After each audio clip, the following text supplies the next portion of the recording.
There needs to be a conversation about what Haaland, Kane, and Mbappe are doing right now. Because these guys are...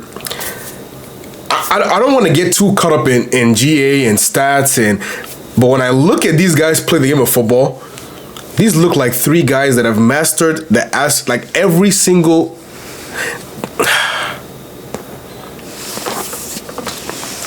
When I look at Erling Haaland, Harry Kane, Kane and Mbappe, I look at, in my opinion, three of the best players in the world right now. Like the three best players in the world right now.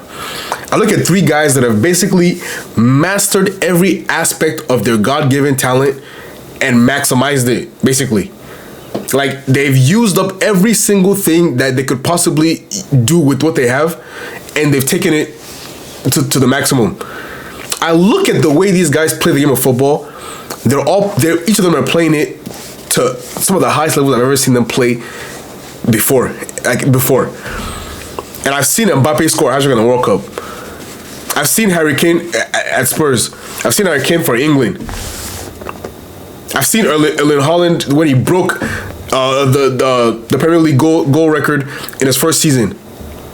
And yet somehow I'm still continuing to be impressed by these guys on a consistent basis. Start with Harry Kane. Harry Kane has 17 in 9 games. 17 goals in 9 games. He's averaging almost 2 goals a game. Now, obviously, he might slow down towards as the season progresses. But what I see from this guy is one of the most elite finishers I've ever seen in my lifetime. I'm not saying he's the best striker in the world in history of everything, but when I talk about a guy that can finish with his right foot, left foot, shot power, finesse, pens, headers, this guy has every finish in his locker. Anytime this guy enters the box, I just think goal. I just think it's going in. And then years ago, when he started to unlock his playmaking bag and drop deep, I know people were saying, they were complaining and saying, oh, you're a striker, just stay up top, finish the chances. This guy would start chances and still finish chances. He's at Spurs, a perennial top 6, maybe 8, top 6 to 8 kind of club, banging in 25 goals a season. Like, I imagine if he had made that move to Man City and he was in the position Haaland is in now, he would also have 30 plus goals. He would. He's just too much of a complete predator in the box that he will not score that many goals. And this season, you're just seeing more of it. I don't want to hear Bundesliga this, Bundesliga that. Whenever this guy came up against big teams in the Premier League, Liverpool, he scored. Arsenal, he scored. City, he scored. Chelsea, he scored. United, he always scored against big teams. So I don't want to hear Bundesliga tags. If he was playing against the best teams in the world as well, he would also be scoring goals. He's just that good at the game of football. And what I'm seeing this season, and I don't want to talk about anything Ballon d'Or or whatever, because we all know it's going to go to whoever wins the tournament. And I know all the talk is about, could England finally do it one of these years? Is it going to be France going back? Is it going to be Spain? Is it whoever it's going to be? It's probably who's going to be winning the World Cup, winning the Ballon d'Or. So it doesn't really matter to talk about. We're just talking about the best 3 players in the world right now, to me.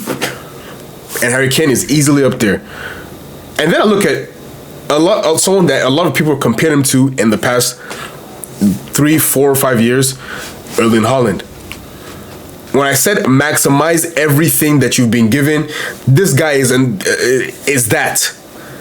And we're seeing him unlock new parts of his game. Maybe it's not so much that he's unlocking it. Maybe it's more so that he's giving more of a freedom to do these things. His ability to drop deep, link up play. The moment this guy spins off in behind, I don't think there's anything more frightening, because you can't knock him off the ball. You can't knock him off his stride. He's too big, he's too strong, he's too fast. Once he gets going, all you can hope and pray is that he just misses. Hope that your keeper makes an incredible save, because you can't catch him. He's faster than every center back. He's stronger than every center back. What do you do with him? You have to. That's why so many teams play this deep block against Man City, obviously because of what we know them to be the last 10 years, but also because they know you cannot play a Haaland against Man City. You cannot step up against Man City, because this guy will find a way in behind your defense. and he's never offside.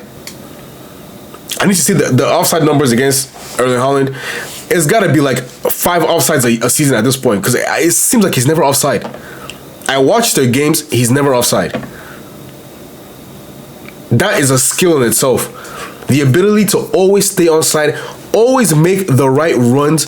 I know when he first joined Man City, a lot of talk was about these guys are not giving him, they're not playing the ball in behind, they're not giving them the through balls, the lob through balls, all these kind of stuff, because how they've always played without maybe a false 9, with Aguero kind of not being a in behind type of striker for the most part. So they had to change their mindset when it came to Erling Haaland. That's why you saw that relationship with him and De Bruyne was so fruitful, because De Bruyne wants to play that ball and Erling Haaland wants to make that run. And that's why I was really curious to see how Ryan Cherky would fit into this team, because he wants to play that through ball as well. And then he went out with the injury. So you're not really seeing as much of that intricate through ball kind of passes to Erling Haaland. What you're seeing a lot more of, though, is those just lump it up and Haaland just picks it up and finds a goal out of it. Example against Brentford. If you launch the ball up to this guy and it's him one-on-one with a defender, you have to hope and pray that your defender wins the first header. Because if that ball bounces and drops and he gets his body in between the ball and the defender, you're cooked. Because he will find a way to get into the box. This guy, he's not even. I don't think he's peaked. I think there's still things about his game that he can unlock. Well, let me not say that. I don't think he really needs to unlock anything. I think Man City just needs to be a little bit more forceful in the way they give him chances. Right? I don't like how Man City plays this methodical pass. Sometimes just cross the ball into this guy and let him hit it in. Sometimes cross the ball to him and just let him hit it in. Sometimes lump it up to him and let him chase it, through on goal. We saw that at Salzburg. We saw that at Dortmund. He loves that kind of chance to stretch his legs and just go. But Man City want to tiki-taka. Sometimes just let the beast out of the cage. I think they're doing a little bit more of that this season, mainly because they know they can't do that tiki-taka that they've been doing for 10 years. Guardiola kind of understands he has to change a little bit of how he plays. And that's going to benefit Haaland in the long run. What was that, 12 goals, I think, in 9 games? He's going to continue, improving on that as well throughout the season. So, Kane, Haaland, your true traditional 9s, kind of completely different spectrums of how they play the game, but both so effective. But the third guy, Mbappe, is not a traditional 9 at all. He's been a left wing, started as a right winger, and a left winger for basically the first almost 10 years of his career. Goes to Madrid, plays this 9 last season, and yes, he's scoring, he's banging in goals, but it's not really it's not fluid, it's not flowing. Him and Vini are kind of butting heads. Both of them want to occupy the left spaces. It's not really working out. And then this season, I see a different kind of Mbappe. And Mbappe is kind of saying, okay, let me just be a 9. Let me be a 9. Let me play the 9 my own way, but let me play it a little bit less rigid and left-centric like I was last season. You see this guy in his performances, I think he has 14 and 10 or some 14 goals in 10 games. You see this guy in his performances. Every time I watch Madrid play, no matter what the result is, no matter what the performance is, I know one guy will always show up and be consistent and perform. And that's Kane and Mbappe. This guy's consistency is ridiculous. He's so inevitable. The combination of pace, power, trickery, skill, the way this guy's able to shift the ball to his right, you know he wants to go right. But you can't stop it. You know he wants to cut in, but you can't. It does it so fast and so unexpectedly. He's like when he dribbles, he's like he watches the defender to wait for a split moment for you to be off balance, and then he just shifts. And then he cuts it. You think he's going far post. He does that little the positions his body a certain way, and he can go near post on you. the same way he did against who was the keeper? The game Madrid played where Militao scored a banger and then he scored a banger. Was it Espanyol? I think maybe. Dmitrovic is the keeper, so whoever team he plays for, that was the goal. Who else can do that? That exact finish right there. Who else can do that finish consistently like he can? Nobody. And you see him. He draws penalties. He's too quick. The way he thinks is too quick. And then you add in the creative aspect of his game, where he can create chances out of nothing. Beat a man on the right, beat a man on the left, cross the ball in, cut it back. He always finds like the best solution to each issue on a consistent basis. And now you're seeing with him kind of with a manager that's saying, okay, I want you to be more of a 9. I want you to be not necessarily rigid, but respect the position. Understand how you and Vinny should be operating, how you should be, interchanging, switching. Sometimes Vinny will go into the 9. Sometimes Mbappe will drop deep. Sometimes Arda will be the furthest man forward. He will run in behind. Like, be a bit wiser with how you use your teammates. And you're seeing that in his production. Just an incredible, and we know him. We've known Mbappe for the last almost 10 years now. We know what he brings to the table. The whole question has always been, do it at Madrid, win in the Champions League, win in the La Liga, win your Ballon d'Or, because I think he's on a revenge mission. This is a guy that was probably France's best player in his first World Cup. We saw Modric win the Ballon d'Or. Then in the last World Cup, he was arguably the best player in the tournament, him and Messi, probably. But he was playing it, I don't know, maybe not better, but he could have won that Ballon d'Or as well. Now he sees Ousmane Dembele win the Ballon d'Or. I know these guys itching for his chance to win it. And I see he's playing with a different kind of hunger. That every game I play in, I will score. I will find a way to find the back of the net no matter what. And it seems like all these guys are playing with that kind of fire in their eyes. Haaland is saying, hey, Norway, we're going to the World Cup. And in that World Cup, I'm going to show people that, hey, I'm a big game player. I'm going to do it on the biggest stage. I'm going to take my nation to where nobody has really seen us, be before. Mbappe is saying, all these guys winning Ballon d'Or, people are now saying, Yamal's going to win it in the coming years. All these different guys are going to win it before me. What the hell is that? Do they know who I am? What I've given to this, what I've done in my career. 2 World Cups, not wins, but 2 legendary World Cups, basically.